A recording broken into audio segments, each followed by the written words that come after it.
Hi everyone, I'm Russ Hamilton. I'm a retired sergeant with California Department of Corrections and Rehabilitation. Hi everyone. I hope everyone had a Merry Christmas and is looking forward to a Happy New Year. Anyway, as for myself, out here in Pennsylvania from California, and pretty shot out right now. We had what should have been a 7-hour trip yesterday that turned into a 12-hour fiasco. So just bear with me if I seem a little bit rummy. But anyway, Anthony and I decided that we were going to do a quick little video on weapons and where to find them. So anyway, if you'll just keep in mind just the basics about what you do on a day-to-day basis and where to look for things and how to be imaginative about it. As a lot of you probably know, I'm not a big fan on just giving spots to look, because then we tend to overlook the things that we haven't heard about, and we focus on the wrong things instead of the more imaginative things. But anyway, we're going to start with a couple of slides here, and the first one that Anthony's going to show you is a plastic shank that I had found, and this one was cut out of a mop handle bucket. And the thing that they had done was there was a piece of plasterboard, and they had pressed that back into the plasterboard into a little slot back there and then covered over it with toothpaste. And yeah, sometimes these guys, they'll get toothpaste and they can make it look like plaster.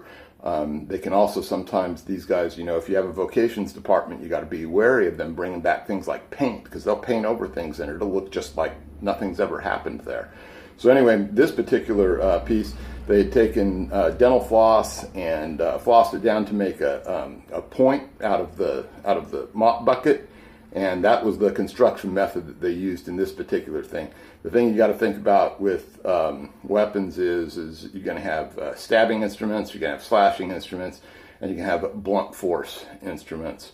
Most of the ones we're going to talk about in this particular video are going to be the stabbing or slashing ones. I don't have a real good picture of a slashing one to show you right here. Most of these are going to be my little stabbing ones. You can also see that along with this I had 2 pieces of metal that they'd also hid away in there. I guess that they were saving it for a rainy day. So anyway, moving on to the next one. As you can see, the construction on these next two in slide number 2 are 2 stabbing type instruments. The top one was from a carriage bolt on a crutch, and I don't know if someone didn't account for that carriage bolt when the crutch came back from an inmate to that, but it was definitely a carriage bolt crutch. They'd wrapped some gauze that they had gotten and stuff around it, sharpened it to a fine point. In this case, they used a cement floor. I could tell that because what I did later on in the area that I found it was, so I went along with a little bit of tape and I was able to pull up little tiny pieces of silvery metal in a little groove that they had going there. So I knew that that was the area that they had used. The second one down there, you see a little heftier construction. That was part of a file holder that came out of a desk is what it believed. I never found out which desk it came from or how it got there exactly. But once again, that was a good example of them just using a cement floor to file things down. And these 2 weapons were found in close proximity to each other at the same exact time. And they were both within a few feet of that cell phone as well. So that was a little hat trick for me that day. So anyway, on construction on things like that, if you keep in mind, especially when you're trying to maybe set up for getting charges pressed on someone, if you find any of this material that they've used to wrap it and you find something similar perhaps in their locker or something like that, if you can get ends to match up, that's always helpful as far as evidence goes. These 2 particular pieces were uncontrolled. So anyway, that's all that I've got for that one right there. The number 3 one that we've got pictured here was another piece of aluminum that was also sharpened down. And this one, they were a little bit more inventive. There was a plumbing chase that was in the wall. That plumbing chase had a lock on it. Anyway, with the lock there and stuff, they were able to still pry back that door enough that they were able to dangle a string way down in there. It took me a long time to fish it out because they don't trust us with those particular keys. But always remember this, anytime that you've got a padlock or something like that securing it, it's not secure. These inmates know how to pick those locks. At least a lot of them do. Some of them at the very least. I know, for instance, my experience with padlocks is my stepson could pick any padlock I had.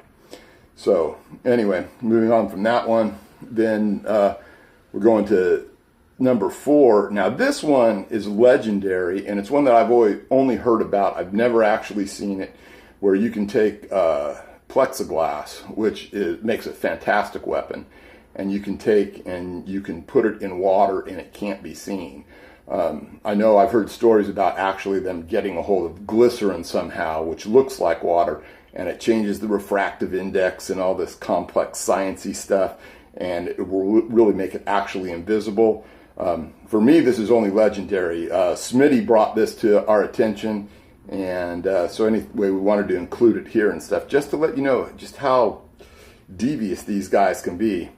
So then on the number 5 here, at the time I recovered this weapon, we were having a lot of aluminum being sharpened on things like emery cloth and stuff that they were sneaking out of vocations and so forth.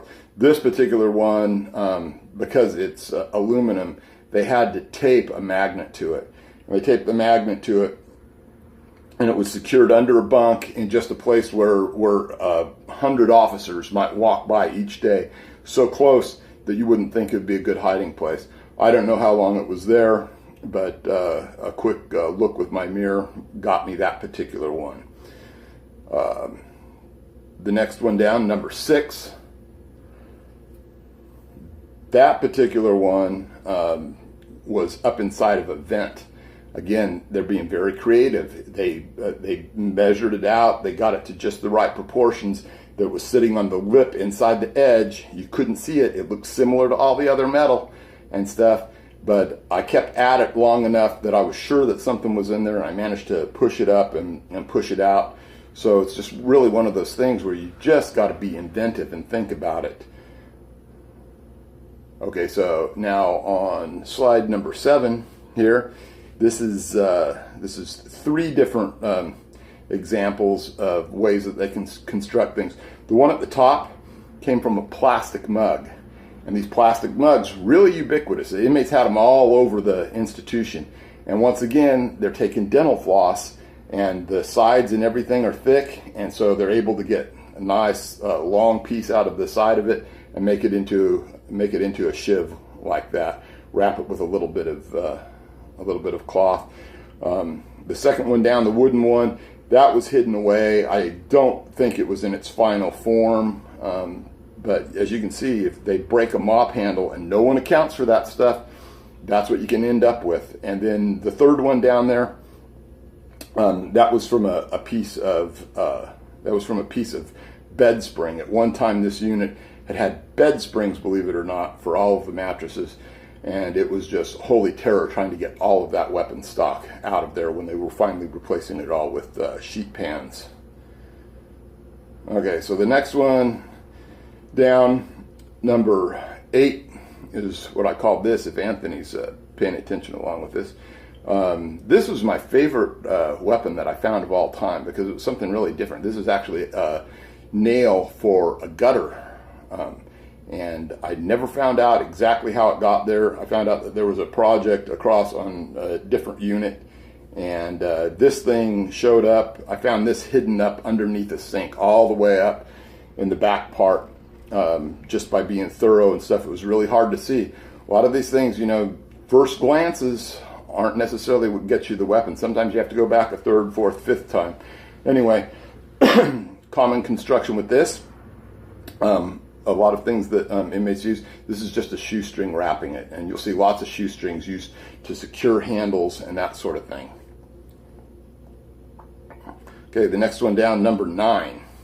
The top one, once again, this was from the side of a coffee mug, a plastic coffee mug, that they had taken the dental floss and once again just cut this thing out. This one, interestingly enough, was found in a very difficult place to find. This was found behind a little 4-inch shower tile. And when me and my partner first looked at it, we'd been given the information as to where this supposedly was, and we looked at it again and again and again and again, and we couldn't find anything.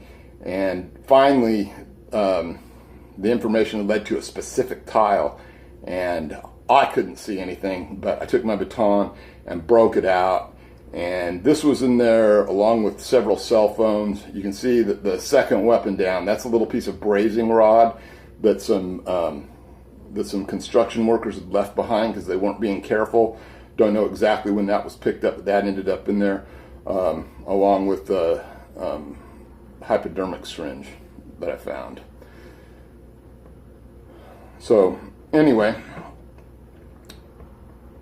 that is the last of the slides. And now just to reiterate some things to always look for and stuff is just be creative. Look at where these guys are going. Look at what they have access to. Look at the space that they have access to.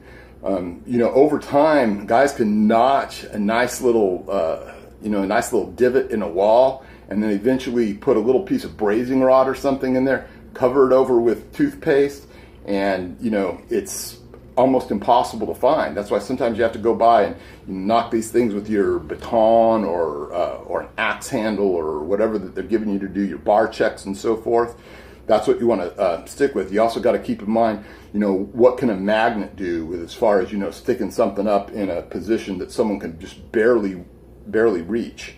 You have to remember and watch out for things like tools. And I'll give you this as just one little experience that I had. I had a guy who was not a contractor, but he was a repairman there for the unit. And what he did is he had taken his inmates and he'd kicked all the inmates out of one specific dorm, and then put his inmate workers in there, and then just left them. And he left them in there with a bunch of tools. And so I asked him, well, what's going on? And he goes, well, I kicked all the inmates out. I was like, well, except for the inmates that you put in there with the tools. Anyway, I went back in there a little bit later, and these inmates, they had taken their tools, their wrenches, and they had loosened all of the seats in the day room, and they had pried them up, and then they had taken drills and drilled holes in all of them so that when they lined back up and they were butted flush against each other, there were holes in there. And of course there were also cell phones and weapons and that sort of thing eventually found in those. And this guy had been going from dorm to dorm to dorm and just was completely complacent, had no idea that this kind of thing was going on. So anyway, I hope that that gives you a few little places to look. I hope that you enjoyed the slides.